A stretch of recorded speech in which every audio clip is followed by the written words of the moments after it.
Pokračujeme ďalej, napojíme si na to, čo sme robili minulý tréning. Takže sme v prvej pozícii, chytí si vnútornú pozíciu, poďťahni si ho. Doťahni si ho, idem sem. Nič nerobí, double leg takedown, lenže on mi chytí guillotine. Bum. Idem nahor, zhodím ho. Stále ma drží.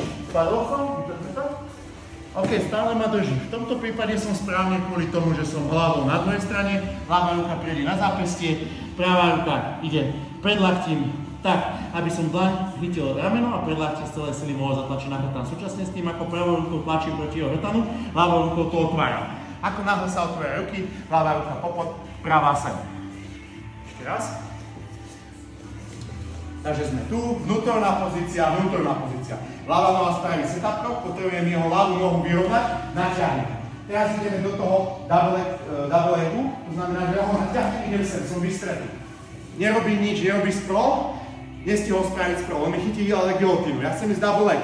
Ľavá noha ide sem, pravá noha bude ako keby mŕtva, celá hmotnosť prejde od ľavej nohy smerom tam. Všimnite si, chrbát je celý čas vystretý, pohľad nie dole, pred seba. A teraz zodvihnem ho, kráčam, idem na svoje pravé koleno na tréningu, aby som mu neublížil. Ľavé koleno dám na zem, širší postoj. Teraz, druhá možnosť je, že idem rukami sem. Jeden si ho natiahnem, pravou rukou pôjdem čo najhlbšie, ľavá ruka príde sem. Narovnám ho naspäť. Spravím sprawl a teraz vytočím palmu smerom k jeho krku a začnem ho tlačiť. One foot choke.